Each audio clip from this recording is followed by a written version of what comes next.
Clashes flared between the Spanish and migrant youths overnight, as locals uncovered a group chat calling on migrants to go for the Spaniards.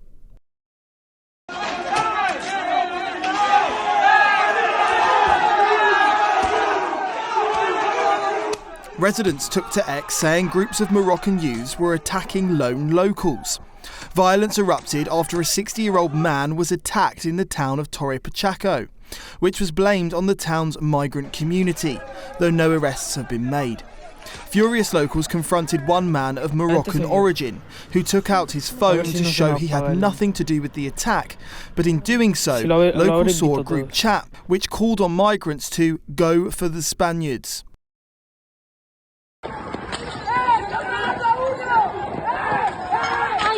This was live-streamed and went viral around Spain, seeming to confirm locals' fears the migrants wanted to attack them.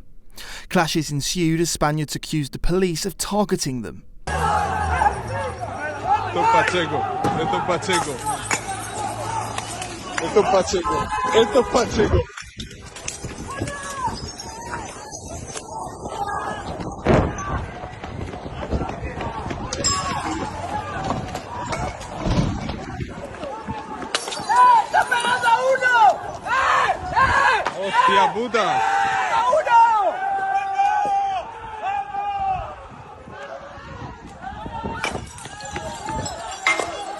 The unrest spread to other parts of Spain.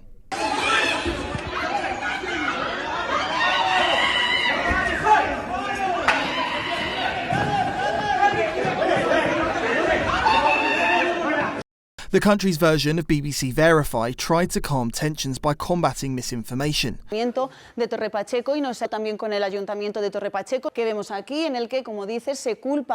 the first comment on YouTube said they are one drink away from saying the old man self-harmed, perhaps representing citizens' distrust. National newspaper El País said the Spaniards involved in the clashes had started on the migrant community in Torre Pacheco, who were fearful of further attacks, that there was an organised hunt for the migrants perpetrated by the far right. It went on to say the groups were outsiders, not locals who got along well with the migrants, that the Moroccans were in fact Spanish, but they felt alienated from the country, which meant they were unhappy, unemployed and not studying. In one clip, a migrant can be seen yelling homophobic epithets to the Spanish residents while waving a Moroccan flag.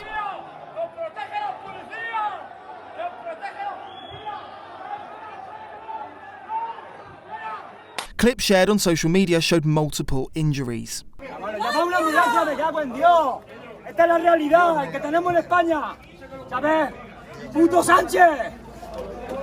Regional authorities said multiple people had sustained the injuries and there had been at least one arrest.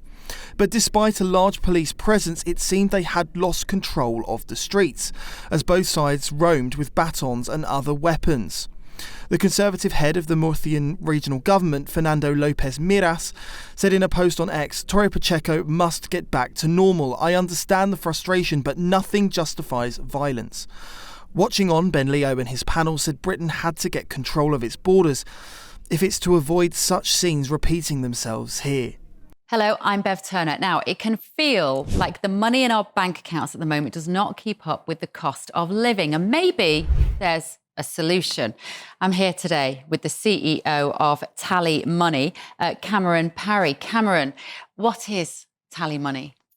Well, Bev, with TallyMoney, you get a current account and a debit card, but instead of pounds, you use milligrams of gold as your everyday money. So why gold? Gold traditionally is a great store of value. It has, on average, gone up at over 11% per annum for the last 25 years against the pound. It's tripled in value in the last decade, and in the last 2 years alone, it's increased by 50% against the pound. Banks' savings products just can't compete with that level of growth.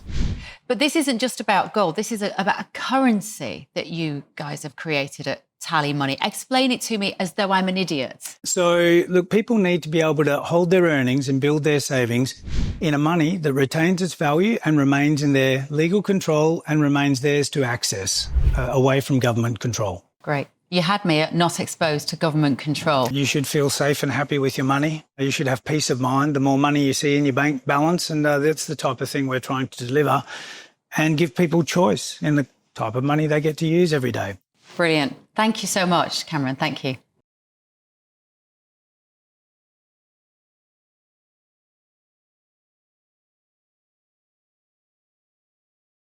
Violent clashes are erupting right now, tonight, between far-right groups and local residents and North African migrants in a town in southeastern Spain. The catalyst has been an attack on an elderly man by unknown assailants earlier in the week. 5 people were hurt. 1 was arrested during the unrest in Torre Pacheco, and is one of the worst such episodes of unrest in the country Spain has seen in recent decades. So, Paul, I'll say again, I do not want to see this happening in the UK. I hope tensions don't boil over to a point where we see similar things. I mean, I guess you could argue we already did last year with Southport under the guise that, you know, at one point this Axel Rudabacana was a small boat migrant. But is this a sign of things to come? No, of course it is. I mean, already we've described the people that are the aggressors in this situation are far right. It's not far right to want to protect your community. It's not far right to want to protect your country. It's not far right to want to protect the incumbent culture in which you can well be very proud of without being far right.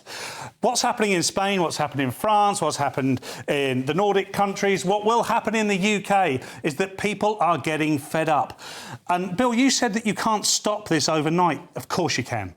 You have to break laws to stop this overnight, but if the laws don't protect your people, then break every single one of them. I'm sorry, stand on the cliffs of Dover and use force to stop dinghies coming, because every single dinghy is full of at least 50% of people that would cause harm to the culture of this country if they were given the chance. Send them back to France? Yeah. I would send them back to wherever they came from. I wouldn't care less. Which is contrary to international maritime law. I couldn't care less for that either. You would need France's agreement. No, I don't. This is the point. This is the point. We have got to a point. Well, I don't care. We haven't agreed to France launching a load of dinghies off their coast towards our waters every day. Just send them back. If those people, just imagine this, Bill, that if you were an aggressor against the UK, you were Russia or somewhere like that, would you not support these immigrants coming across on dinghies to disrupt this country? Well, there was a huge splash. It goes on all throughout the Baltic countries. Right now, Lithuania, Estonia, Latvia, Russia are flooding in immigration to try and undermine those Baltic countries. They've been doing that across Europe for years, and it's happening in the UK. We have to stop it to protect our country. I couldn't care less what law it breaks. At some point, we are going to have to break laws. And my view is that you've got to tackle it with proportionate and legal means. So actually getting the French to intervene in shallow waters, They're not doing it, Bill. I know it's a great idea. And if I was an old Labour MP, I would think it was a great idea too, but it's nonsense. You say it's not happening. It was announced last week, and explicit within the announcement is this will happen in the next few weeks. So, you know, just because something doesn't happen immediately doesn't mean it's not going to happen. Usually when politicians say a few weeks, it means a few years at least. But it's also not just... That's nonsense, Bill. They should have given us a date on when it's going to start in that announcement. Next few weeks. Bill, that's not a date. That's ambiguous. It's not ambiguous because the maximum of a few weeks is 3 or 4 weeks. If it hasn't happened in that time, you'll be right. Let's have a fiver bet. Let's have a fiver bet on it, Bill. It's not going to happen. I believe it when I see it. And especially, let's have a £5 bet on it. I'd go more than that. Given Labour's track record on the past year on, you know, sticking to their promises, I don't think many people are going to buy the saying a few weeks. And also, I'll just say as well, you say progress doesn't happen immediately. It's not just that progress isn't happening immediately, it's just getting far, far worse. We're going backwards. Immediately. We're going backwards. 44,000, I think. We're not. 1,200 Right. since Net migration is down by half since the general election. And before you say it, yes, a number of the measures were actually in the dog days of the last Tory government agreed. Labour didn't oppose them, and they've actually reduced net migration by 500,000. Every day. Labour did not reduce net migration by 500,000. The Tories did. They changed the rules on the... Listen to me, Chloe. I just said that. In the dog days of the Tory government, they implemented those measures. Labour didn't oppose them. They supported them. And that has dramatically reduced migration. It's fair to say Labour have tried to take credit for that. They were all over social media boasting about it when we heard that the net migration figures had gone down. They're just playing with the numbers. I mean, we had the Transport Minister... OK, so have they reduced by half? Earlier, have they reduced by half? Yes, they have. Yes, they have. But they didn't do it. You may It was say, the oh, Tories. technically they supported Okay. the Tories. It wasn't their measure. All right, great debate. I will just say, for Ofcom reasons, of course, we do not promote illegality or criminality, but I think, Paul, you were referring to breaking laws, international laws, maritime laws and so on, which isn't, isn't the same as domestic British No, I'm law. not, and I don't want to see any. I don't want to see any violence. What I'm saying is, if you stuck a naval ship at Dover and you used our Royal Navy to stop the immigrants coming across on the dinghies, it would stop very quickly. Yeah, if they want to do it, they can do it. If you just call a national emergency, say the security of men, women, girls, children in this country is under threat, you can do what you want. Well, I'd argue you do what you want anyway. Stuff it.